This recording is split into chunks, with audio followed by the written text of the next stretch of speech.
Welcome to the All Outdoors Photography Podcast with your hosts Henry Doyle and Ryan Taylor, where we discuss all things related to outdoor and nature photography. Welcome to episode 29 of the All Outdoors Photography Podcast. And today we're just kind of catching up with the show. It's been a while, so that's what we're going to do today. We're just going to talk about our whereabouts. Welcome back, everyone. If you're listening still, I hope you are. I think it's been about a month and a half, almost upwards of that. Yeah, and just a lot of things going. Me and Henry and I are both busy in our lives, and just technology and just everything else. So it's a lot to dive into. But like Henry said, this episode is going to be about just updates and stuff. Mm-hmm. Nothing too serious. Yeah, and we're back now and stronger than ever. So no worries on that. We're not going anywhere. You got a new computer. Yeah. Oh, yeah. Is that right?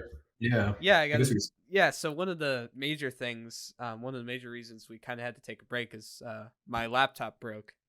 There was I was actually editing photos, and then it just I got the blue screen.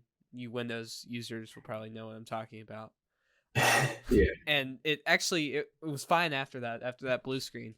And then a day later, I got another blue screen, and the error message said critical structure failure, and then it just wouldn't turn on.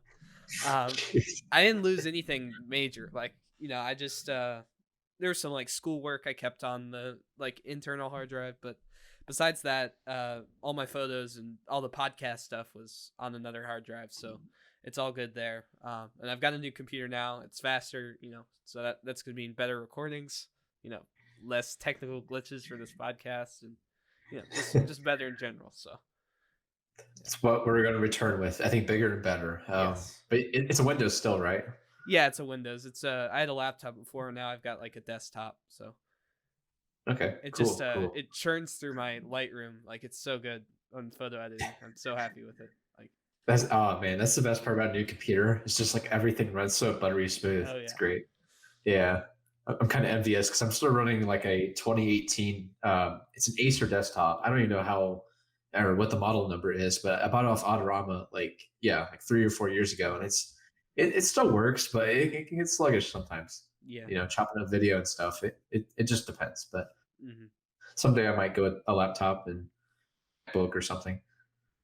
Oh, we could even someday even do a computer episode going a little bit deeper in. That's an idea I just had. That could be something, maybe. That'd be something. Yeah, you might know more than I would. I know more than the average person, I think, about specs and stuff, and the parts, but I never built one myself. Yeah, me neither. I just bought a pre-built. Yeah, I'm lazy about that. Actually, no, the most I did with this desktop after buying it just as is, as I upgraded the RAM, which that sounds kind of cliche, but no, I packed in, I think 8 more gigs, made it about 12 or something, which, it helps, it really does.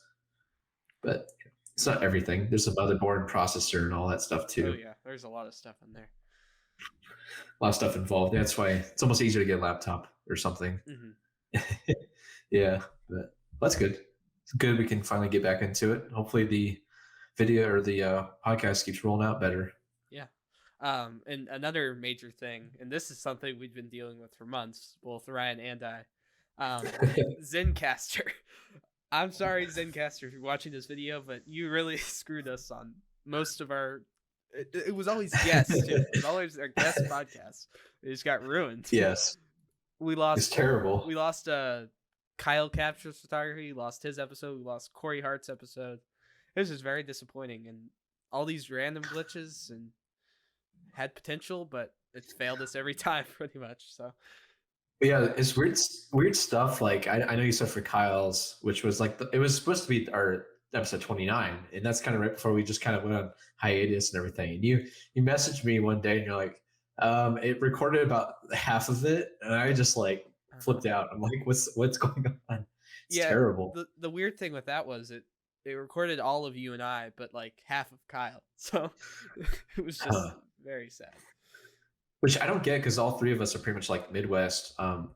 Kyle lives about an hour and something minutes up north of me, but his connection was a little spotty. I noticed during the recording itself, but it didn't fully cut out. I don't believe.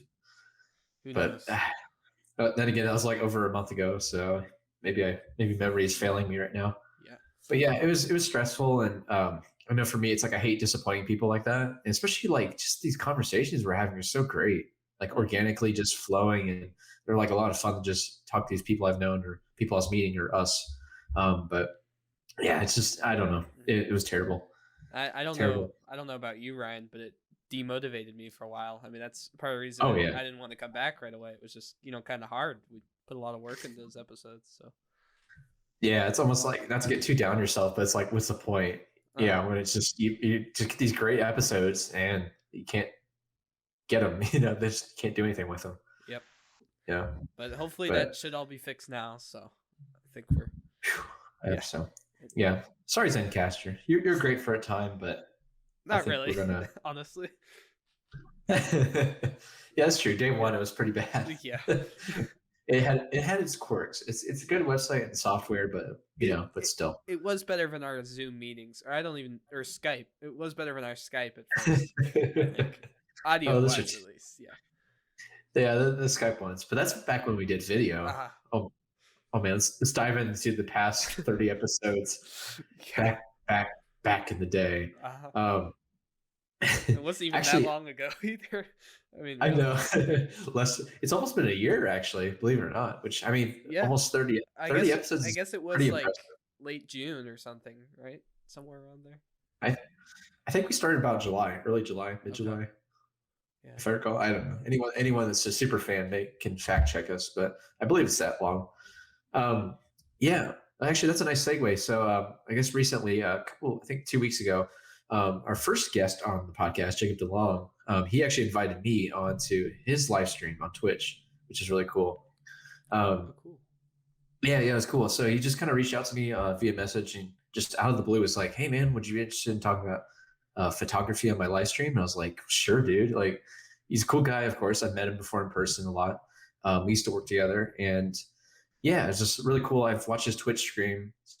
He does like storm chasing, if no one doesn't know, but he's the first guest on the podcast, and I got on a show, just talked about photography and stuff. He had some great questions for me, like already lined up, like an interview style, which is cool. Talk about my video series, my art galleries, this podcast, and lots of other stuff. So we talked for about an hour. It was a lot of fun. Awesome. Had a couple people. He has a pretty big following. I think he has about 500 followers. Oh wow! On or Twitch? Viewers. On that's Twitch. Pretty big for Twitch. Like that's awesome. Yeah, it's cool. And it's kind of comes full circle because I was his first kind of, I guess you call it, guest on his show. Mm-hmm. So it's kind of full circle. I thought it was funny, but is it like kind of a podcast or kind of that kind of format? It's more of a no, it's more of a like he kind of ran our thing that we did as, I guess you called a podcast, but I mean, like the video was on and it felt more like a live stream because that's more of the platforms suited towards that needs. And I've watched his previous streams and he goes out storm chasing like from his vehicle, like out in the field, which is really cool. Or he'll just sit by his computer and just watch like storm chasing videos and such. That's really Excuse me. So So it was a lot of fun. And yeah, he had some great questions. It's kind of great catching up with him because I haven't talked to him probably since the podcast or around that time. So it's been a while, but it was a lot of fun. So I guess we could put that in the show notes if we have any, and you people can watch it. Yeah. All you people. But yeah, it was a lot of fun. Make sure to drop him I forget what it is on Twitch, but drop him a follow or something. I think he's currently Jacob's Journeys, I believe. Jacob _Journeys, I believe. Cool. Don't quote me on it, but we could link something if we put our best effort. Yeah. Okay. But yeah. I'm all over the place, scatterbrained with all these events because I've just been so busy lately too. So what else have you been up to? So kind of the same old a little bit overall. My video series, I've been doing that still on location. Been doing those once a week, which has been great still. Still kind of sticking to the local parks and trails, very small places like community parks, but I'm finding some great results in photography in general there. I've been finding there's been a shift lately. I'm not sure if I call it a shift, maybe just like a trend for me personally of like just doing really simple imagery, just kind of seeking that out more. I don't know why. that is the case, but I just been noticing this trend lately in my photography. Maybe you've noticed it, Henry, since you've seen my work lately.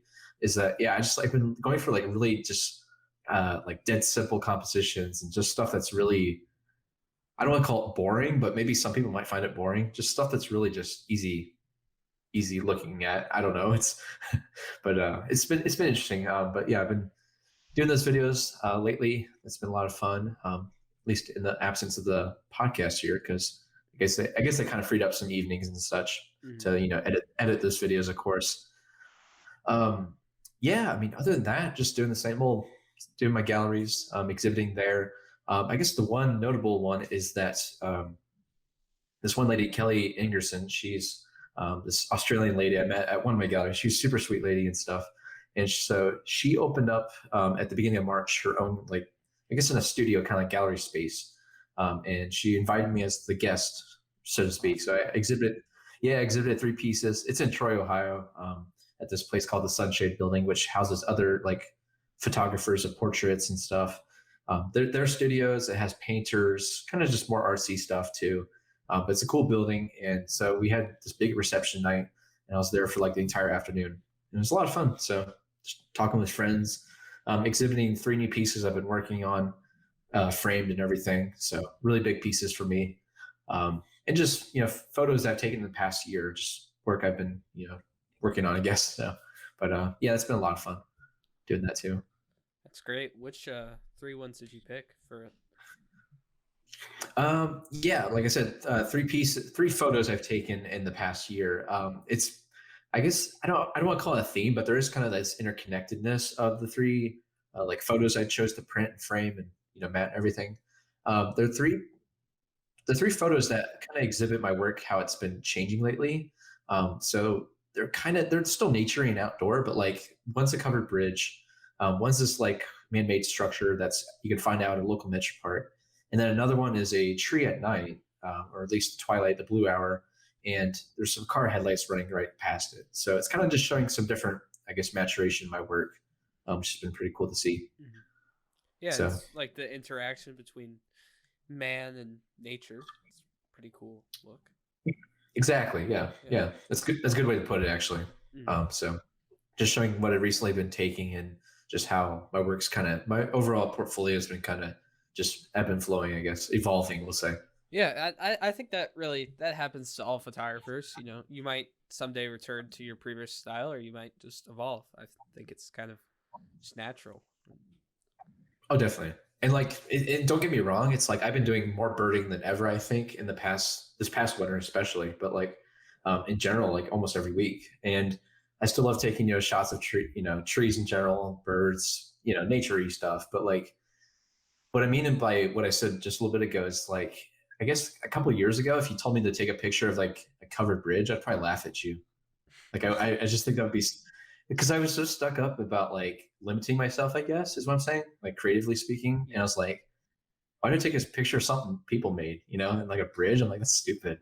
But like, I don't know. And then I thought about some more, because I'm like, I do like local history and I do like those bridges. I just mean like from a photography standpoint, I'm like, why would I take a shot of that? It's just not me. I kept identifying with that. Mm-hmm. But I guess maybe with pandemic and just kind of being more free to express myself, I guess, with the camera in different ways. I guess I'm taking the shots now and just experimenting that way, which has been a lot of fun, of course. Yeah, I really like resonate with that. I think if you see something and you want to take a photo of it, no matter what genre photographer you supposedly are, just take the shot, and whatever mm-hmm. catches your eye. I mean, you don't have to post it if you don't think it fits with your brand, but you'll have the shots. So.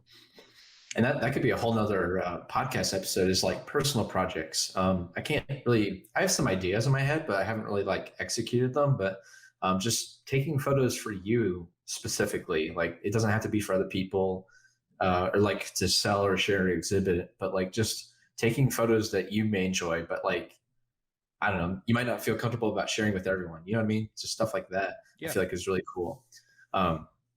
Yeah, I mean, you hit the nail right on the head with that. Just, take photos that you enjoy, you think you will enjoy, and maybe taking more of in the future, of course. And who cares? Who cares if it's like not your brand? I mean, Mhm. at the end of the day, it's just about having fun with it. Yeah, I'm looking at your Instagram right now. I see what you mean by like kind of the more minimal compositions. I think they're really good. Like Oh, thank you. that grassy hill and stuff, and the Yeah, stick that's the sticks in the water, all very good. and it's not like I didn't take shots like that, years past. But I'm just saying, like lately, it seems like I'm really. I keep calling it a trend, but just like I don't know. I guess I'll keep calling it trend, but yeah, I just keep moving myself towards making those shots. Just trying to be as little as cluttered as possible. Just that simple, I guess overall. But yeah. I mean, it's like if you look back at my work, even like years ago, it's I still had that kind of I don't know abstractions and minimalist kind of like I guess style to me in Hmm. my work. So just what I like to see the most. But I do like the chaos too sometimes. Don't get me wrong. Yeah, It makes things fun, I guess. it's always good to have a little chaos in photography. Yeah, as long as it doesn't detract from the the viewing experience or something. Yeah, But yeah, awesome. so yeah, I've talked enough. Have you been with photography lately? Well, I've been doing a ton of photography even before I did my trip that I'll talk about later. I've just been getting out a lot. Probably like around 2 times a week, which is a lot for me.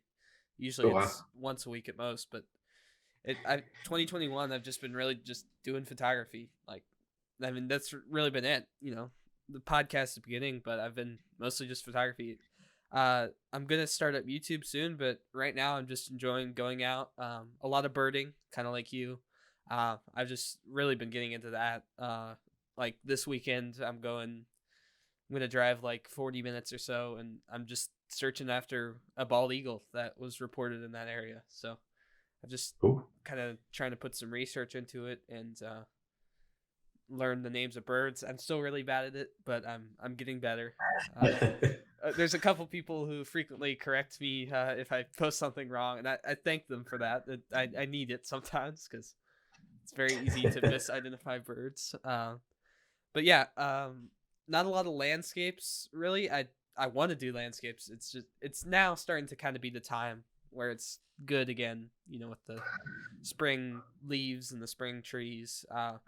But I haven't really been doing a lot the past couple months besides my trip. But yeah, it's just a lot of photography. Just really been enjoying it. I've mostly been going to for my birding. I've mostly been going to like two key places.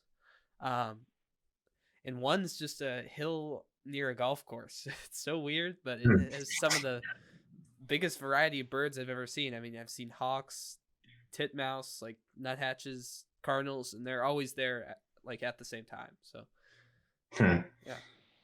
That's cool. Uh-huh.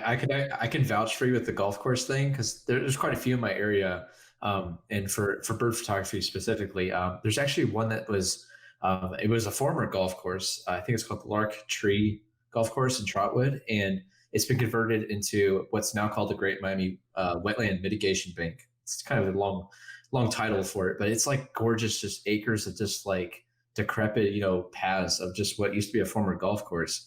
And my gosh, like you get so many birds there, it's insane. Mm. I mean, so yeah, it's just really neat to see it kind of nature reclaim itself, I guess. Yeah, Just definitely. yeah, and I've only gone there once, and it was about a year ago, I think, last April. But that place was just spectacular. I think I saw 35 species that day, which is a lot for me. And just yeah, wild turkey even, which is pretty random. Oh wow. Yeah, a couple of them out there. Yeah, so it's just a cool, really cool place. But yeah, even develops, still standing, I guess, golf courses are still great for birds, of course. Hmm. And I wonder if with the still standing ones, I wonder if the reason I've noticed the birds there are very friendly. So I bet that's because of all the noise. They're more used to humans. So I can get a lot closer, which is nice. Yeah, I'd probably I'd agree with you. It's like they're probably more habituated, Hmm. definitely to humans. Um, I know for like especially like bluebirds and tree swallows because they love that open fields and grassland. A lot of I hope a lot of golf courses do this is they'll erect nest boxes and they'll just have those sprinkled throughout. Hmm. Yeah, I don't think mine has that, sadly, but Hmm. No, yeah. that's a bummer. Yeah, but the other place I go is pretty good about that. Like the other main birding place, I go to a dedicated birding sanctuary for like the other spot, and I go other places, but these are my frequent spots for birding, and that's like a dedicated sanctuary. I won't see like another human because it's just out in the woods, and yeah, so I've just been Mhm. doing a lot of that.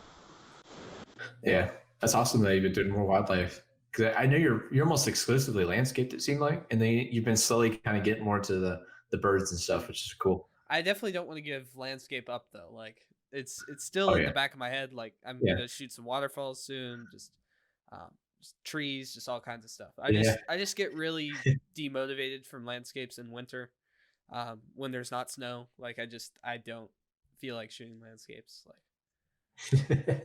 Because everything's just kind of brown and yeah, like gross. a Not gross many people like to see it. reddish orange color. Like that's all it is. Oh Um, man, yeah. My winter HDR shots have that reddish orange look. Like the bark is glowing, and uh, it's probably how I edited them, but it's just it's it's weird looking. yeah, so um, weird. Yeah, yeah, I I'm mean, like, glad I picked up wildlife this year because last year I just remember how bored I was for the first couple months of the year. Like I want to take photos, but there's nothing to take photos of. Yeah.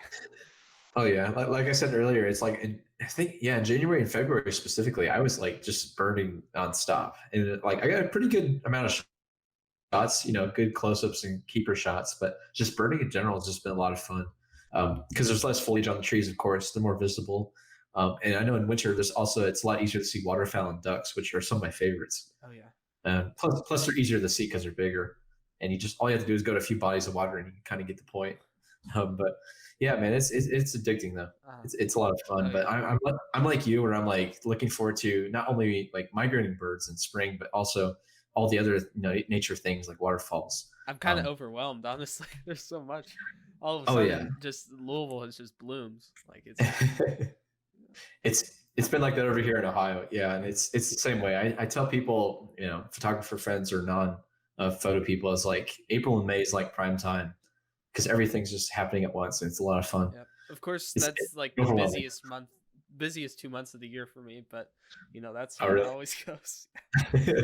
You should be used to it by now. Then, Uh-huh.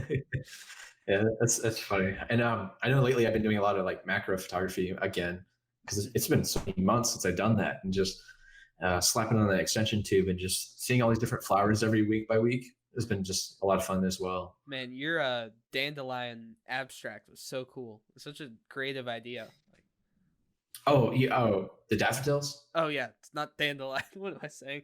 Daffodils. You know what? I like that interpretation. I like what you're going for because it kind of does look like dandelions. I If you, think I if I knew did. they were daffodils. I just forgot. I mixed it up. Yeah. I made it kind of, I guess, easy for people to understand because it's like also, well, not only was it titled it, but it's like the static shot of the daffodils is right before it, like I posted the day before, Uh huh. and then I had the more abstract one. It's literally about the same like composition. All I did was I think I slowed down that shutter a little bit more, and then for this technique for abstract is I just zoomed in and out during the Oh, shutter capture. cool. So yeah, that's how I produce that kind of effect. Uh-huh. Most of my abstracts are like swiping and panning and tilting, but yeah, this is a little different where I did like a zoom in and out with the zoom lens, of course. Nice. Yeah. Yeah, well, behind the scenes there, but yeah, That's. I like the effect though. It looked cool, Mhm. and you're right. It does look like dandelions. Now that you say that. I actually meant daffodils. So I didn't even think it looked like dandelions. I don't know what I was thinking, but But you gave me some ideas because in my yard right now I got some dandelions, yeah. so I may try that too. Or maybe you can I try need to do some macro as well. I basically forgot macro existed. Like honestly, it. I've just been so focused in recently. So I don't know. Don't worry, I did too until like last weekend. I was like, wait, oh, there's flowers now. But it was like a super cold morning for some reason. It was like the one morning of the week where it's still like a layer of frost. I mean, it Uh-huh. was like 25, 20, almost 20 degrees. So I like had on layers again, like it's winter still. And I'm just, yeah, photographing these flowers that are just, grasping for warmth, but it's just so cold out. It Mhm. was so confusing. Yeah, Yeah. that's kind of the weird weather we have to deal with now. It's very strange, very strange. It's like on the calendar year spring, but like it's still not characteristically like the same thing. I Uh-huh. don't know. It's confusing at times. Yeah. But it's warming up. I don't know about you, but it's warming up a lot here. Oh Like yeah, it the was other day, 80 80 today. degrees. Yeah. Yeah. Oh yeah. Yeah. I don't think it quite reached that here, but up north. But I don't know. It's warming up, which is great. But it's not humid yet here, which I like. It's a nice good 80. It's not like Kentucky humidity is really bad. In Ohio too. Oh, It's oh terrible. yeah. Yeah. I mean, I think today was 80% humidity, but it was like actually like 60, 70, which, worked out. Cause yeah, there wasn't that hot, stagnant air that just is terrible to be outside in. Yeah. Another thing kind of with under the birding element is I've been kind of slowing down with my birding a little bit more.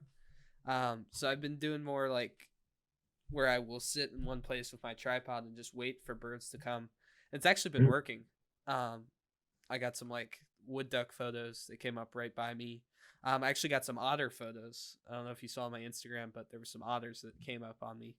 I was just waiting down there and they showed up. Well, it was only one actually, but they showed up or he showed up and I was able to get some closer photos than I normally would because I, just patiently waited for something to come.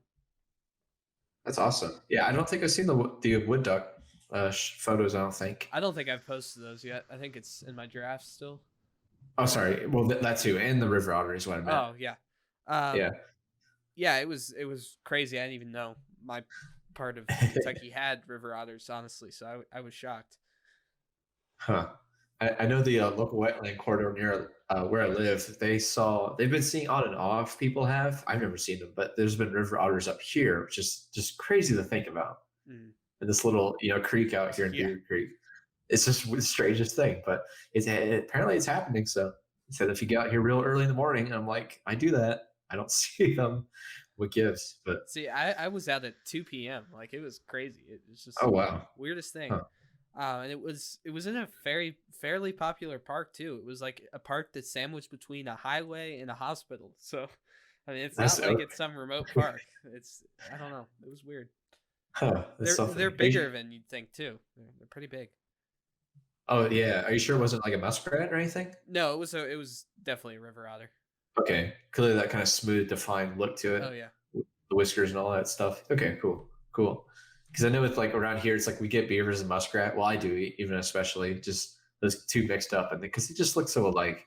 Or even mink. You ever get mink? Oh yeah. You ever seen those? I haven't seen we get quite a few.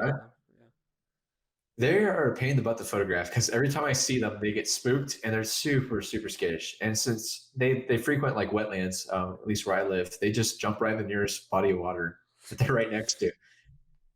They literally like look at me and they have that like, oh crap, look, because mammals, they're so characteristic. It's hilarious. They look up, all alert, and like, oh no, and they just jump right in. Might have to put on the ghillie suit for that one or something. Oh man, yeah. There's a wildlife area I'm going to go to in a couple weeks. When it starts hitting prime time for warblers and stuff, and I'm gonna don the ghillie suit. It's gonna be a lot of fun. Yeah. I'm thinking about getting one. Like I'm ready. I think I should, honestly. It's great for the videos, man. People just eat that up. I don't know why. They just think it's like plain dress up, which it is. But yeah. Does it legitimately help? Kind of. Yeah, it does. I mean, from what I've heard, it does. It can, yeah, but maybe I just need to slow down more. But I feel like for bigger mammals, like non-avian mammals, it probably helps out a lot, like deer and coyote or something, fox. I don't think I'm gonna get like a full ghillie suit. I think I'm gonna get like more of a lightweight like jacket and pants I can just throw on, and like with a hood or something. Like I don't glue some leaves onto you. Maybe, yeah. Some twigs. Yeah, I will say, I think I have a Field and Stream ghillie suit, which I think was about $60 for the full suit, and which is pretty affordable. And it's held up quite a bit. I haven't used it very much, to be fair, but like it's a sweat magnet. Like you really, if it's a hot day, like and you're out in the sun, you're gonna feel that. It's terrible. So, and you're not really gonna use it during winter because at least the one I have is like a woodland green, and kind of brown, camouflage. But I guess you could get something for like snow and stuff too. That may be like more insulating, I guess. Mm-hmm. Yeah, just get a white winter coat or something. Yeah, there you go. But like that's because I'm just so self-conscious, and I know we've both talked about this before. It's like I only wear that at like the most like desolate like wildlife areas that like no, and when it's not hunting season, of course, like now Like those are the only places I bring it at. Like if I go to Metro Park, you better. There's no way I'm wearing that. Yeah. That'd be so awkward. I don't That's- care about like the most beautiful bird lands in front of me. It's like I'm just too self conscious about wearing that. Hitting the trail. That's why I want one that can like fit in my backpack, so I don't have to wear it at all times. I can just put it on quickly if I need to. That's fair. Yeah, you kind of bug in, bug out Yeah. to the area or something. That makes sense. You can always just get like I know I have one of these pullover hoodies, like a just nice insulated jacket, and it's like a real tree camouflage. Oh, Ever thought about those? that's a good idea. Oh yeah, I don't really wear them much anymore, but yeah, I have like a set of long sleeve and short sleeve like real tree camouflage that sometimes I'll just break out every now and then. Nice. Yeah, I like So their. that might be I have might be an idea. I have the camo for my wildlife lens, so they're a good company. Oh, lens coat. Oh wait, is that a different company? Real Tree and Lenscoat? Is that? Real Tree is not really a brand per se. I don't think it's just like a style of Okay, camouflage. got it. Because I know Lenscoat like uses Real Tree or something like that. Yes. Yeah. Oh, yeah. Uh-huh. They excuse me. They use but not the other way around. I Okay. believe. Got it. All right. Yeah. Real Tree is just like the type of camouflage, I believe, because it's not like speckled. It has like a natural pattern to it, so you can blend it. It's meant for like hunting, of course, and all that stuff. But same difference for birds and like a camera, I guess. Yep. But yeah. Whew. It's been a lot though lately. Yeah. Fun though. Lots of just like you said, both of us just taking photos and keeping busy overall, just in our personal and professional lives. Oh yeah. Let's see. What else for you? Not much else. Not much else. I can't think off the top of my head really, but I saw you had that F5 collab. If you want to talk about that a little bit. Oh yeah, that started right about the time. Yeah, the podcast. Okay. So there is, how do I describe this? So F5 collab is like this little collaboration I'm doing on Instagram. So basically, it was Matt Kirby was the guy. He actually lives kind of near me in my area. So shout out to him. He's a great guy, talented photographer, and he goes to a lot of the same places I do, which is cool. And he sticks to mainly landscapes and all that stuff. But he kind of he posted on his stories, I believe, it was like end of February, early March, and he said, anyone interested in specify what? He's just like, if you're interested in collabing and doing something together, hit me up. And so I did. I was just like, cool, give me some more info. What you thinking? Because I'm just trying to be open to like new opportunities, of course. And he said, I got this idea. It's called F5 Collab, which stands for Fantastic Five. Or it's kind of corny, but so basically, there's five of us, and I think we all happen to be in Ohio-based photographers, which is cool. Just kind of get that local flair. And so we all edit the same raw file from one of us. So each week we post it on Fridays. So it's like fantastic. And one of us has a raw file. We all edit it. And so we all just post them all and tag each other and share it. And from like a user engagement standpoint, it's been actually worked out pretty well. We all have gotten some new followers from each other, just fans of our work. It's been kind of weird because I have to like posting only my photos on my feed because now once a week I'm posting someone else's photo. Yeah. Unless if it's my week, which I've already had 1 week so far. But yeah, it's been a little like weird at first, just giving up that control, I guess. But and plus it's just weird. It feels so intrusive, like editing someone else's raw file. Uploading that, having someone else scrutinize it. But we're all a pretty welcoming bunch, and we're all having quite a bit of fun. Yeah, just editing, and it's neat. I think it's just the neatest thing is seeing each person's approach and their perspective. Like you could probably even look at the camera settings too when you're editing it. Like, oh yeah, definitely. Definitely. Yeah, it's just been neat seeing everyone because we all use different. I think some of us are Sony guys. I'm a Canon guy myself, and I think one of us is Nikon. But yeah, we all just like approach photography because some of us do street, most of us do nature and landscape. Some of us do wildlife, like me and a couple others. And it's just cool to see us all kind of collaborate and, just edit these photos. Like in this case, for like the same week, it'd be like the same photo, and just see the different perspectives. And we all some of us do more over the top effects, which is fine if they want to, of course. And like me personally, I kind of hold back with editing. altogether. Like I just keep things really natural and realistic most of the time. And yeah, it's been a lot of fun. Just an approach. It's almost like a challenge in a way. Just editing these different photos and doing stuff that's even outside of my own genre. Even not so much so far, but maybe in the future. Hmm. So yeah, and I think we're gonna have some guests on as well if we haven't already. So that'd be fun. Just having a different photographer into the fold, I guess, for a week or so. Cool. And just spread the love, I guess. Just share each other's work and trying to get us all some more fans and followers. Awesome. Yeah, Yeah, I definitely I've looked at some of them. I can see the editing differences. They're pretty crazy, and everybody has their own style, which is cool. yeah. It's cool because it allows, instead of just like posting a photo I took, I'm posting some, most of the time, like most weeks, it's not my photo, so it's different. It's a little different, and it's also like times five, of course. So it's 5 different edited images. One of those I edited, of course, but the other 4, it's just over just different styles and people's ideas of what they want to bring to the table. And so what we kind of just do as a little call to action is like, tell us your favorites and let us know. And it's crazy. People are actually like really commenting a lot. Like I've got like quite a handful of comments each week on these posts. Just people sharing like, I like these two the best. These are all great though. It's cool to see this kind of community start to build a little bit more. And, puts the social and social media, I think, which is really neat. Yeah.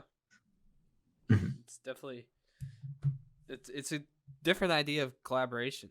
It's kind of apart from like the traditional collabs. Yeah, and like I said, I gotta give all the credit to Matt Kirby. He does a great job with like also these story like infographics that he makes. He just really he must have like a graphic design background because he's just like really super talented in making these really just beautiful, aesthetically pleasing kind of like graphics. I don't know. He's just really a talented guy and has like an eye for design and photography and visual arts in general. Credit goes to him for the idea of this collaboration, but yeah, that's been a little small. It's not too time consuming, of course, but it's just like a nice little fun little side thing to do just for fun, just kind of makes things up. Mm-hmm. Yeah. Awesome. Mm-hmm. Yeah. Yeah. I mean, what else did you ask me? What was that last? What was the question originally? I don't think I asked a question. I just said it's cool to see the different styles. Oh, okay. I meant like wait before the collab thing. I forget. I think you just asked me. I just asked about the collab. Yeah, I think. Okay. But yeah, that's pretty much all I had to say about that.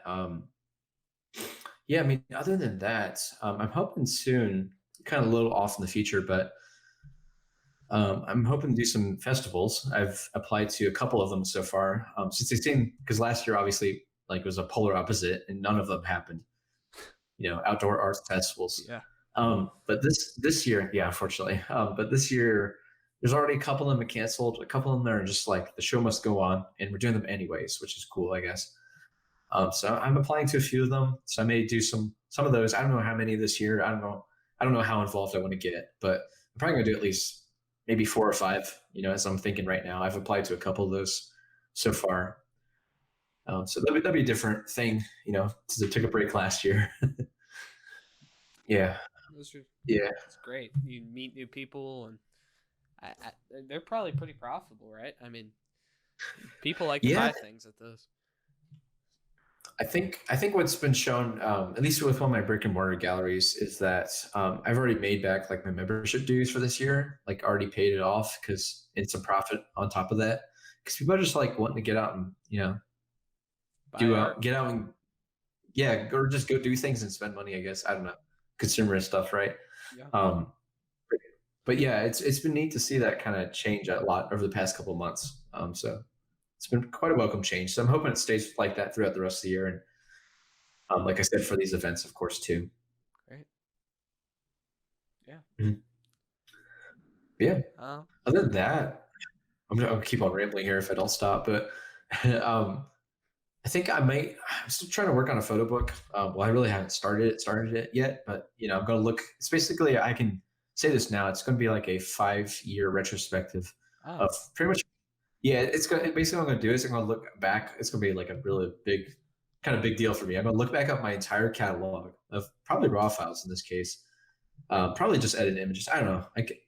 I'm still figuring it out, of course, but I'm gonna look back at my 5 years of work, this past 5, and just see my favorite images and just throw those into like a self-published photo book and just upload it and see who may be interested in it. So keep it real nice and simple. I may or may not have captions with them. I know if I put stories, it might just become too big of a book. So it's probably just gonna be a focus on the photos themselves. But it's basically going to be just showing my evolution in the past 5 years of mainly outdoor photography and how I've came to be to the present day and stuff. Yeah, that'd be cool to see the timeline as it Oh, evolves. yeah, I think it's neat because some of my favorite shots are like ones I took years ago, and those, I'm going to lay it out chronologically speaking, of course, up until like pretty much this year's, most recent shots. But yeah, it's gonna be a lot of fun, I think, to put together and stuff. So we'll see how that goes. Start on it soon, at least. Cool. Yeah. That's great. You're really diving into kind of the physical world of photography, physical media. Always at. Mm-hmm. Oh, yeah, yeah. It's been a lot of fun though. Yeah. Oh. Keeping up with it. Cool. Tell us about your one trip. Yeah, I want to hear more about this. So I think it's been 2 weeks now. So 2 weeks ago, I went to Fripp Island, South Carolina. My great aunt has a house there, so shout out to her for letting us use the house. It's quite the diverse area. It's basically it's an island, so it's near kind of near Charleston, South Carolina. And it's like right by the fairly major city of Beaufort, and it's like a 20-minute drive from there out to this. It's a pretty remote island. You have to go through a couple other islands to actually get out to this island. It's like it's developed. That island's developed, but there is still plenty of nature. So first of all, with the landscapes, it's beautiful, and you guys will see these images on my Instagram over the next couple. Like the amount of photos I took there, I've got Instagram posts for months at this point. Like I took 1,500 images, and I got like wow. I got like 150 keepers, or no, like 200 keepers. So like 200 good photos. So wow. Yeah.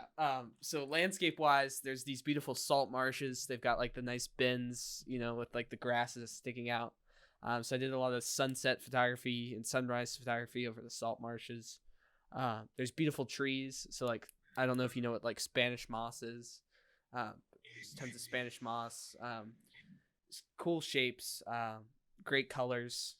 And I did a lot of sunrise shoots as well. I went out to some tidal pools and like got some texture in the sand as a foreground, and then the sunrise in the background. And this was using my new 16-35, and I got the lens in February, but this was like the first time I really got to use it intensively for landscapes, and it has definitely been great. Sharpest lens I've ever owned, and it's 16 millimeters. It's so fun to use. I know it's kind of the cliche focal length, but I really like it. Like I find the most compositions with a wide angle lens, I've realized, for landscape at least. And yeah, just landscape wise, it was amazing. And even better was wildlife on that island. So there were tons of birds. I mean, I saw so many things. I saw egrets, ibises, osprey. I saw some eagles. I didn't get eagle shots, but I did see some eagles. What else did I see? I saw plovers, alligators. Those aren't birds, but I got alligator pictures, which that was one of my goals, and I got a pretty great alligator picture. A couple that I'm pretty excited about. Probably my favorite moment from the trip, photography wise, was that island is mostly golf carts, so you don't really take cars. So I was driving in a golf cart, and I was lucky enough just to have my camera bag. And then I look down a golf course, and then I see I don't know if you call it a flock, but a landed group of 30 egrets on trees. So I illegally went onto the golf course with my golf cart. Wasn't supposed to. I didn't care. And I got amazing shots of the egrets. I'm very excited to share those. It was a great trip photo wise, and it was just great. A lot of photography.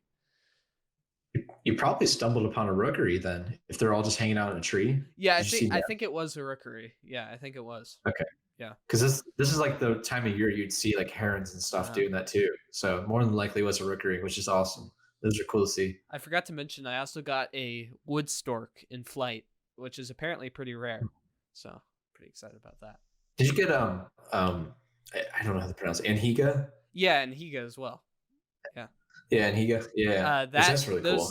I got a male and a female in Hinga, and they were with the. Would you call it? What was the group of egrets called?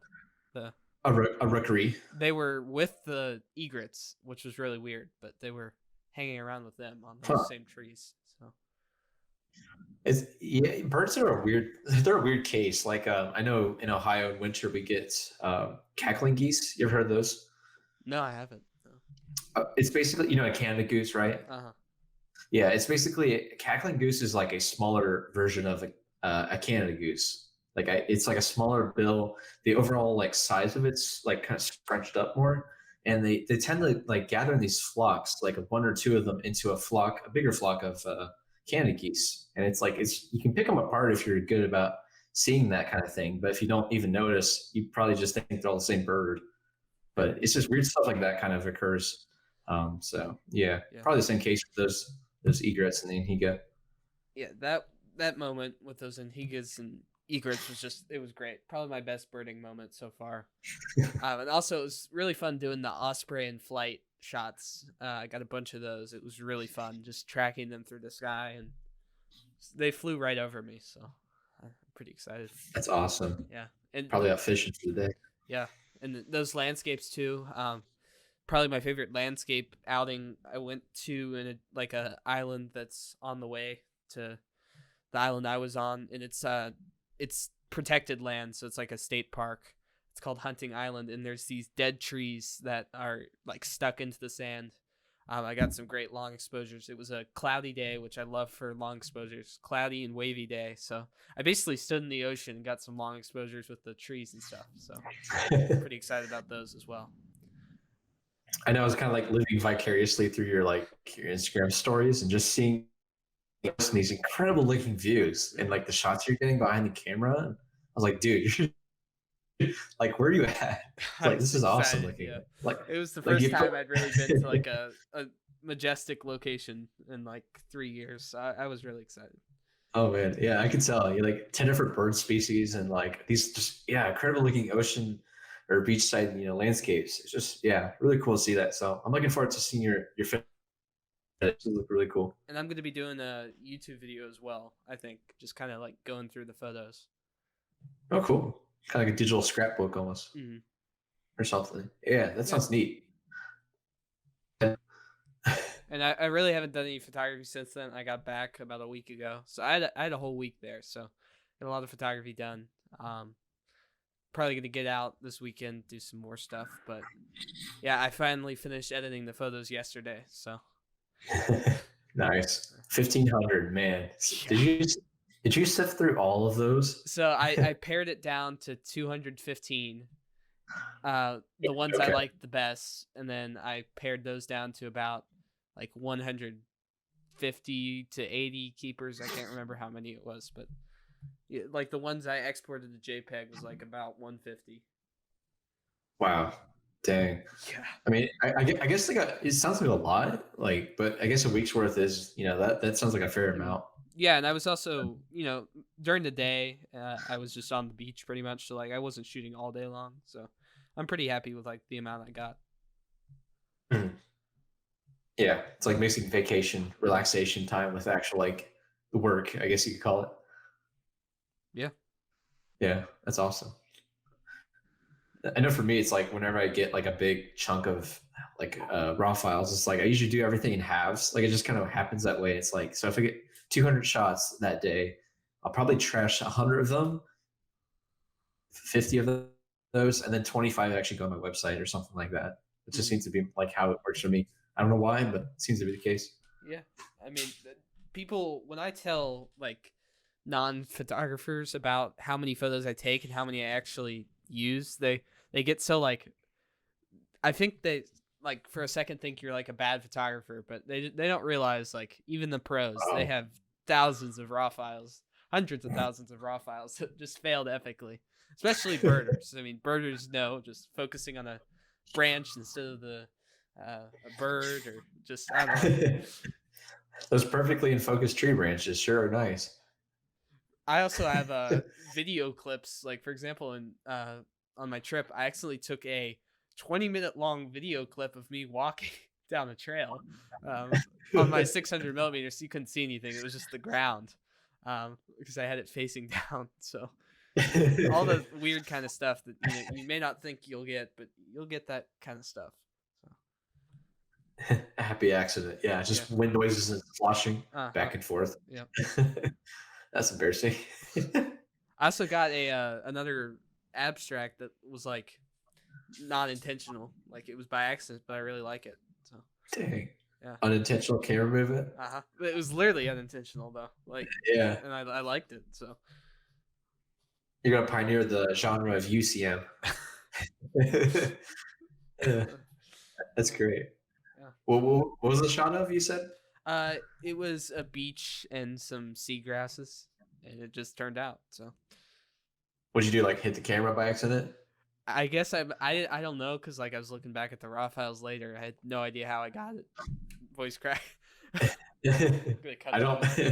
I had no idea how I got it. I missed those. Okay. Yeah, it just kind of showed up. Yeah, I guess I accidentally hit the shutter. Probably while I was walking. Probably that pesky touch shutter. I know we both talked Honestly, about. yeah, it was probably that. Because that's when I get a lot of my UCM photos. Apparently, the new like R5 and R6, they've added a touch record button as well. Hopefully, you can. Hopefully, you can take it off the screen. But that'd almost be a deal breaker if I ever consider buying the cameras. If I can't take that off the screen. Let me just push my index into the touchscreen as hard as I can, so it blurs everything from the motion of striking it. It's terrible. Great idea. Yeah, great idea. Anyways. I forget which episode we griped about that, but yeah, that's like the worst at this point. I think this is the third time we brought up touch shutter. You heard it here. We're switching to Sony. Yeah. We can't. We can't afford to switch to Sony, but. Oh, dude, a whole new camera system, man. Sony's the most expensive too. Like they have no budget options, really. Like. But like then okay, here's the problem with that. You got me going now, but it's like a snowball effect. So like. The problem is that those raw files are like 30 megabytes each. So to edit those, I need a powerful enough computer. Well, got to upgrade that too. Yep. So thousands of dollars. You need better SD cards, another L bracket, batteries, all kinds of stuff.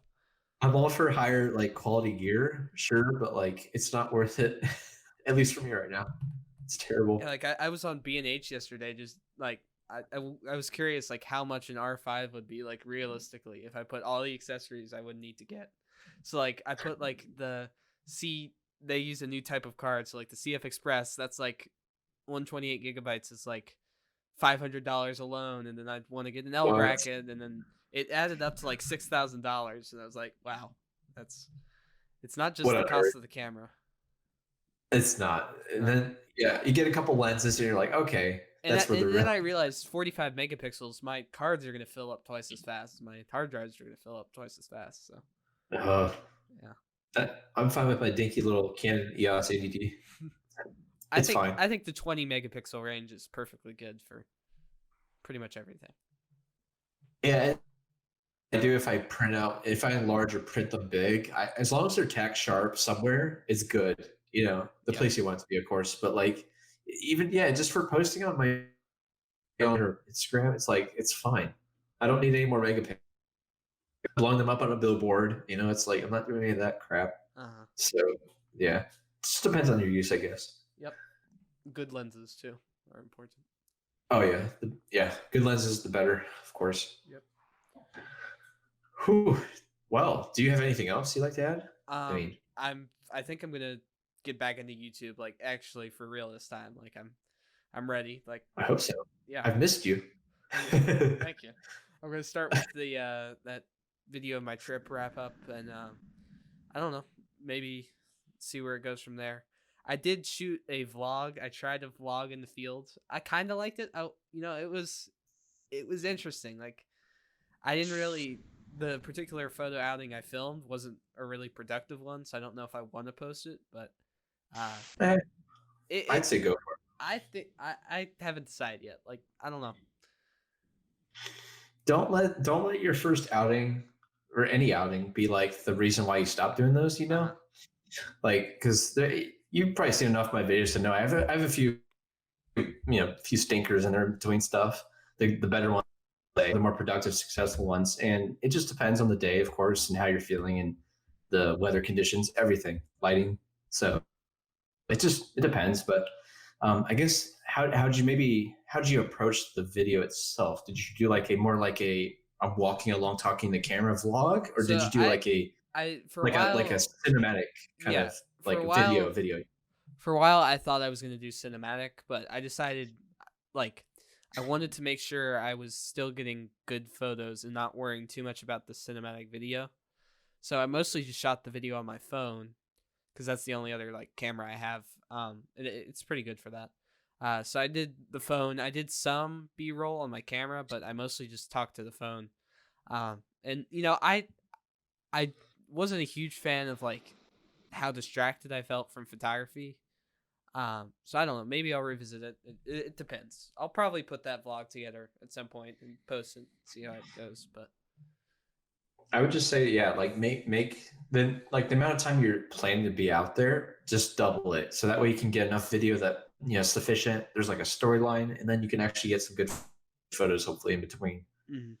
and at least. Yeah. At least I found that to work for me. It's like, yeah, just kind of double the amount of time, and that way you can kind of be more slow and good. But then you also get a nice, like, I'm just repeating myself, but you get the point. Yeah.